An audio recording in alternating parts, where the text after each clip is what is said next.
Imagine you're looking at the balance sheet of, a massively successful cutting-edge tech company. Right, one of the big ones. Exactly. And you are hunting for its most valuable asset, the specific thing that is driving its future revenue, its market dominance, really, its entire long-term strategy. The secret sauce, basically. Yeah, the secret sauce. So you scan line after line. You see property, you see equipment, cash reserves, maybe some intellectual property patents. Sure, the usual stuff. But the core asset is nowhere to be found. It simply does not show up on the ledger at all. Wow. So what happens when the most valuable thing a company owns is completely invisible to traditional accounting? Well, I mean, it creates a catastrophic blind spot for everyone involved. Yeah. We are just so conditioned by centuries of business practice to trust the numbers on a page. Right. If it's real, it's on the spreadsheet. Exactly. Mm-hmm. We have this deep-seated belief that if something has real, tangible value, it will be neatly categorized, quantified, and, audited by a professional in a suit. Uh-huh. But we're operating in a reality today where the most critical asset, the very lifeblood of the organization, is entirely intangible. And that invisible asset is data. Welcome to today's Deep Dive. Today, we are digging into some fascinating source material regarding corporate governance, specifically focusing on the shifting duty of the independent director in the modern data economy. It's a huge shift. It really is. And our mission for this deep dive is to explore why the traditional corporate watchdog, the independent director, needs a massive, urgent upgrade. A total overhaul, really. Yeah, because we're going to break down why governing a company's data is now just as critical as governing its finances. Absolutely. And look, whether you're an everyday investor looking at your portfolio, a professional navigating the corporate ladder, or simply a person whose personal data is currently sitting on the servers of these massive companies. Which is pretty much all of us. Right, literally all of us. You really need to know who is actually watching over this invisible gold mine. Because the uncomfortable truth here is that the people we rely on to protect your interests are often looking in completely the wrong places. Oh, really? Yeah. I mean, if you look at the independent director, they have a very specific, legally mandated role. Yeah. Historically, their core responsibility has been to protect shareholder interests by overseeing risks that could adversely affect the financial position of the company. So they're supposed to be the objective eyes in the room. Exactly. They're the objective eyes. When you mention that traditional oversight, it brings up a very distinct, almost cinematic image for me. Oh, yeah. Like what? Like, I'm picturing a dusty boardroom, thick financial reports, auditors sweating over spreadsheets, making sure the factory actually exists and the bank accounts actually have money in them. Right. Checking the physical locks on the doors. Yeah. It's a role interpreted entirely through the lens of financial reporting, statutory compliance, and, physical operational risks. And look, it is a phenomenal system if you're living in the industrial age. You count the inventory in the warehouse, you verify the quarterly bank statements, you make sure the manufacturing equipment is up to code. The tangible stuff. Exactly. But in today's data-driven economy, that interpretation is alarmingly insufficient. Data has emerged not just as a byproduct of doing business, but as the central capital of the enterprise. Okay, but I want to push back on this a little bit, just to play devil's advocate here. Sure, go for it. Let's say I'm sitting on a corporate board. We have a chief information officer. We have an entire cybersecurity team that costs an absolute fortune. Oh, yeah. The IT budget is huge. All right. So isn't data storage, processing, and protection fundamentally an IT problem? Like, why do I, as a high-level governance watchdog, need to be down in the weeds worrying about server logs and data classifications? See, that is the exact assumption that is getting boards into so much trouble right now. Really? Yeah, it's a fundamental misunderstanding of what data actually is today. It's not just IT infrastructure. It's not the pipes. It's the water flowing through them. Okay, I like that analogy. And the source material we are looking at highlights a terrifying scenario regarding unscrupulous management. If an executive team wants to act in bad faith to enrich themselves or, say, a partner company, they don't need to steal cash. Wait, what do they do then? They can undervalue, transfer, misuse, or deliberately compromise data assets in a way that doesn't trigger a single traditional financial alarm. Wow, let me see if I grasp the mechanics of this. You're saying they could drain value out of a company without actually moving any money? Precisely. Let's walk through a hypothetical scenario. Okay. If a CEO decides to sell a physical factory for pennies on the dollar to a shell company owned by their cousin. The independent auditors catch it immediately. Right, because the numbers wouldn't add up. Exactly. The financial controls light up like a Christmas tree because a physical asset disappeared and the cash didn't match the valuation. Makes sense. But consider a digital scenario. What if that same CEO quietly grants a third-party company unrestricted, perpetual access to a proprietary database of user behavior profiles? Ugh. The financial statements wouldn't even show a blip. Not a single blip, no money changed hands, the servers are still there, Yeah. the IT budget looks perfectly normal, Right. yet the competitive advantage of that company just walked right out the door. The impact on shareholder value from that kind of data misuse can be just as devastating as outright fraud, asset stripping, or money laundering. Asset stripping using data. That is a heavy concept. You're essentially hollowing out the company from the inside. Exactly. It makes me think about how we evaluate these tech giants. Looking at a traditional financial statement to understand a modern data-driven company is almost like, well, imagine you're trying to navigate a winding, dangerous road, but you are only allowed to look in the rearview mirror. Oh, that's a great way to put it. Right. You're seeing where the value used to be generated, maybe months or years ago, but you are totally blind to what is happening right now out in front of the car. That captures the danger perfectly. Because if the actual value generation, the accumulation, processing, and monetization of data is happening entirely out of sight of those financial statements, then an independent director cannot limit their oversight just to the integrity of the math. They have to look forward. They have to understand the ownership, the control, and the governance of the data itself. Otherwise, they are essentially guarding an empty vault, while the real treasure is quietly being beamed out through the Wi-Fi. Wow, beamed out through the Wi-Fi. And to make this incredibly concrete, the notes highlight a fascinating real-world historical example of this. Yes, the Sybil case. Right. It proves just how easily massive strategic data transfers can slip right under the radar of traditional board oversight. So it's the history of an entity called Sybil. Yeah, the Credit Information Bureau India Limited.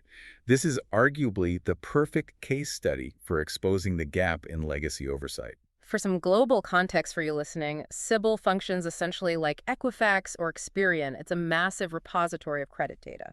All right, so we are talking about an incredibly valuable, strategically vital data set. Huge. This is data contributed over years by various financial institutions detailing the creditworthiness and financial habits of millions of people. It is a national asset. A monumental asset. And the crux of the issue here is what happened when control of this data shifted. Because the mechanics of this are crucial. They didn't put a hard drive in a briefcase and sell it. No, of course not. They changed the shareholding structure of the corporate entity that controlled the data. Right. Wait, walk me through how that bypasses the watchdogs. If you change shareholding, doesn't the board have to approve that? Don't they scrutinize the value? Well, yes, they do scrutinize the value, but they scrutinize the value of the shares based on traditional metrics. Ah, like current revenue. Exactly. Current revenue, cash flow, operational costs. When you have a massive data set that perhaps hasn't been fully monetized yet, or its strategic value to a foreign entity isn't reflected in its current quarterly earnings, traditional financial valuation completely misses the mark. Well, At the time this happened, it raised major alarms in the banking sector about the valuation and the stewardship of that data. it's like, imagine a company deciding to secretly sell off the formula for their billion-dollar flagship product. But the board of directors only reviews the transaction as the sale of the metal filing cabinet the formula happened to be stored in. Yes. They are agonizing over the depreciation of the metal cabinet, totally oblivious to the fact that the golden goose is inside it. That is exactly what happens when governance mechanisms are designed only for tangible assets. We have highly refined, battle-tested processes for scrutinizing the transfer of physical or financial resources. Right. We demand independent valuations. We require fairness opinions. We have rigorous, sometimes hostile board debates. Well, with data. But when the asset is pure data wrapped in a corporate shareholding change, those traditional tripwires simply fail to activate. The Sybil history forces a very uncomfortable question onto the table. Which is? Are the independent directors sitting on boards today actually equipped to oversee these digital risks? And looking at that history, the answer seems to be a resounding no. Yeah, pretty much. But here is where the story shifts. Because ignoring this blind spot is no longer just a strategic mistake or, a theoretical debate for academics talking about asset valuation. It has suddenly become a massive existential legal liability. Oh, absolutely. Regulators globally have woken up to the filing cabinet loophole. Right. We see it with GDPR in Europe, CCPA in California, and the specific framework highlighted in our research today, India's Digital Personal Data Protection Act 2023, or the DPDPA. And the arrival of the DPDPA and similar frameworks worldwide is the exact moment this theoretical risk becomes a hard, unforgiving regulatory reality. It's real now. It is. The question of whether a board is ready is no longer a matter of best practices. It is a matter of strict statutory compliance. We have moved from internal corporate maneuvering into the realm of severe legal penalties. Let's break down the mechanics of those penalties, because the stakes outlined in the source are just staggering. Non-compliance with the DPDPA doesn't just mean a slap on the wrist. Not at all. We are talking about financial penalties that can devastate a balance sheet. You are looking at severe reputational damage, direct intervention by regulators, and just an absolute collapse of stakeholder trust. Which fundamentally changes the job description of the independent director. Hmm. This is no longer an IT compliance checklist. It is a board-level systemic governance risk. Right. To understand why, you have to look at the legal mandate these directors operate under. In India, for example, Schedule 4 of the Companies Act prescribes a very clear, legally binding code of conduct for independent directors. Okay. It dictates their roles, their functions, and their fiduciary duties. I want to dig into that code, actually, because the research lists out what they are legally required to do. Their duties include safeguarding the interests of all stakeholders, and that's not just shareholders, but anyone affected by the company. Exactly. They are required to scrutinize management performance. They have to satisfy themselves regarding the integrity of financial information and the robustness of risk management systems. So when you look at that mandate, safeguarding stakeholders and ensuring robust risk management, it becomes obvious that you cannot possibly fulfill that legal duty while ignoring data privacy laws. You just can't. How can you claim to be protecting stakeholder interests if you have no idea how management is handling the personal data of millions of customers? Wow, yeah. Viewed through this lens, the oversight of DPDPA compliance inherently falls within the core governance responsibilities of an independent director. It is legally inseparable from their traditional role of checking the math. It's not a secondary committee issue anymore. Not at all. The research gets incredibly practical on this point, too. It details the specific questions that independent directors absolutely must be asking management right now. This is the crucial part. Right. Imagine you're sitting at that big mahogany table. You can't just ask the CEO, hey, is our cybersecurity good? That doesn't cut it. The very first question you have to ask is, has the organization comprehensively identified and classified its personal data assets? Which, by the way, sounds simple, but is notoriously difficult. Oh, I bet. Most companies are hoarding data across dozens of legacy systems, cloud providers, and third-party vendors.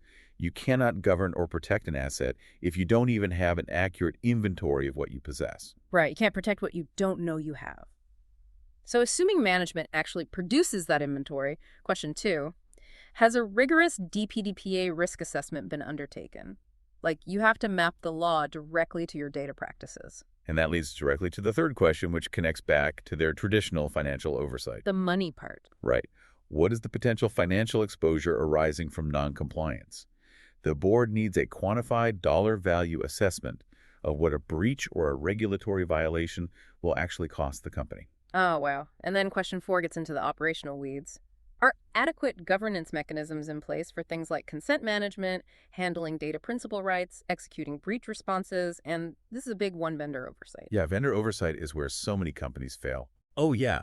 Your internal systems might be an absolute fortress, but if you are passing data through APIs to a third-party marketing vendor with terrible security, you are still liable. So the board needs to know management has a leash on those vendors. Exactly. And the final question, is the board receiving periodic, detailed reports on privacy and data protection risks?